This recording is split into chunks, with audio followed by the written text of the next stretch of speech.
Hi friends, నేను మీ పల్లవి everything cooking and craft. ఈరోజు eggless cup cakes ఎలా చేయాలో చూద్దాం. స్పాంజీగా ఎలా రావాలో చిన్న చిన్న టెక్నిక్స్ చెప్తాం. వీడియో చివరి వరకు చూడండి. ముందుగా మిక్సీ గిన్నెలో 1/2 కప్ షుగర్ తీసుకొని పౌడర్ చేసుకొని పక్కన పెట్టుకోండి. ఒక మిక్సింగ్ బౌల్లోకి 1/2 కప్ గడ్డ పెరుగు తీసుకోవాలి. అంటే నీరు శాతం తక్కువ ఉన్న పెరుగు తీసుకోండి. మనం తీసుకున్న గడ్డ పెరుగు మొత్తం ఒకసారిగా మజ్జిగ చేసేటప్పుడు ఎలా కలుపుతామో అలా మొత్తం ఒకసారిగా మిక్స్ చేస్తూ కలపాలి. ఇలా కలిపిన తర్వాత ముందుగా పక్కన తీసి పెట్టుకున్న షుగర్ పౌడర్ను వేసి ఇలా కొద్ది కొద్దిగా వేస్తూ కలుపుతూ ఉండాలి. మొత్తం ఒకసారిగా వేయకూడదు. అలా వేయడం వల్ల అందులో ఉండల్లాగా ఫామ్ అయ్యి కేక్ స్పాంజీగా రాకుండా ఉంటుంది.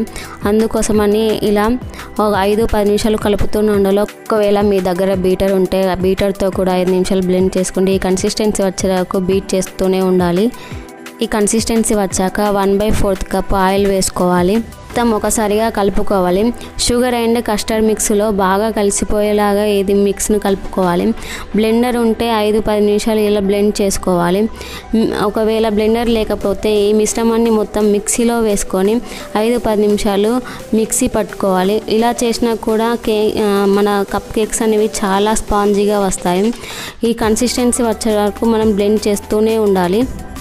ఇప్పుడు ఇందులో 1/2 టీ స్పూన్ వెనిలా ఎసెన్స్ వేసి మొత్తం మిక్స్ అయ్యేలాగా బాగా కలుపుకోవాలి. ఇలా కలుపుకోవడం వల్ల వెనిలా ఎసెన్స్ అనేది మొత్తం ఈవెన్గా స్ప్రెడ్ అయ్యి బాగా వస్తుంది. ఇప్పుడు ఒక జల్లెడ పెట్టుకొని డ్రై ఇంగ్రీడియంట్స్ అన్నీ జల్లించుకోవాలి. 1 cup maida, 1 teaspoon baking powder, 1/2 teaspoon baking soda వేసి మొత్తం జల్లించుకోవాలి. ఇలా జల్లించుకోవడం వల్ల లంప్స్ ఫామ్ కాకుండా కేక్ అనేది స్పాంజీగా వస్తుంది. ఒకవేళ ఇలాంటి లంప్స్ ఫామ్ అయ్యి అవి కేక్ అనేది ఉండలుగా అయ్యి మనకు అంతా ఉండలుగా వస్తుంది. కేక్ అనేది స్పాంజీగా రాదు.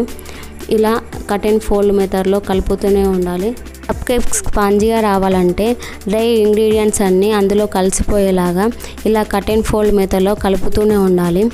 ఇప్పుడు ఇందులోకి 1/4 కప్పు కాచి చల్లార్చిన పాలు కొన్ని పోసుకుంటూ కలుపుతూనే ఉండాలి కట్ అండ్ ఫోల్డ్ మెథడ్లో. ఇలా కట్ అండ్ ఫోల్డ్ మెథడ్లో కలపడం వల్ల మన కేక్ అనేది స్పాంజీగా వస్తుంది. పాలు ఇలా పోసుకుంటూ కట్ అండ్ ఫోల్డ్ మెథడ్లో కలిపి 5-10 నిమిషాలు ఇలా కలుపుతూ ఉండగా రిబ్బన్ కన్సిస్టెన్సీ ఇలా వస్తుంది.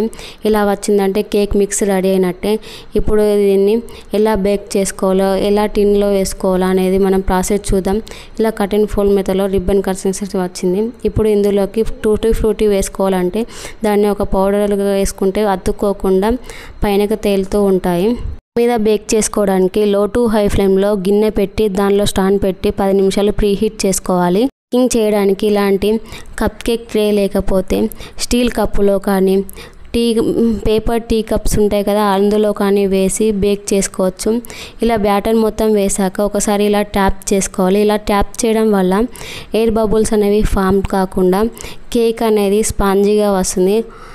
కేక్ మిక్స్ అనేది మనం తీసుకున్న కప్ కానీ గిన్నెలో కానీ సగానికి వేసుకోవాలి. మనం కేక్ చేసినప్పుడు బేక్ అయ్యి పైనకు పొంగుతుంది. అందుకోసమని సగానికే బ్యాటర్ని తీసుకొని ట్యాప్ చేసుకొని టూటీ ఫ్రూటీ యాడ్ చేసుకోవాలి. నేను తీసుకున్న కేక్ మిక్స్కు నాకు 24 కప్ కేక్స్ అయ్యాయి. 10 నిమిషాలు ప్రీహీట్ చేసుకున్న గిన్నెలో బ్యాటర్ని పెట్టిన కప్స్ను పెట్టి 15 మినిట్స్ బేక్ చేసుకోవాలి. పెట్టుకున్న తర్వాత గాలి బయటకు పోకుండా పైన ఏదైనా బరువు పెడితే గాలి బయటకు పోకుండా సరిగ్గా బేక్ అవుతుంది. ఇదే విధంగా 180 డిగ్రీస్ దగ్గర ప్రీహీట్ చేసుకున్న ఓవెన్లో 30 మినిట్స్ బేక్ చేసుకోవాలి. మిడిల్ ర్యాక్లో 180 దగ్గర 30 మినిట్స్ పెట్టుకొని బేక్ చేసుకోవాలి. 15 నిమిషాల తర్వాత స్టవ్ మీద పెట్టిన గిన్నె మూత తీసి చెక్ చేసుకోవాలి. మనం ఒక స్టిక్ తీసుకొని ఇలా నొక్కి చూస్తే స్టిక్కి ఏమీ అతుక్కోకపోతే పర్ఫెక్ట్గా అయినట్టు.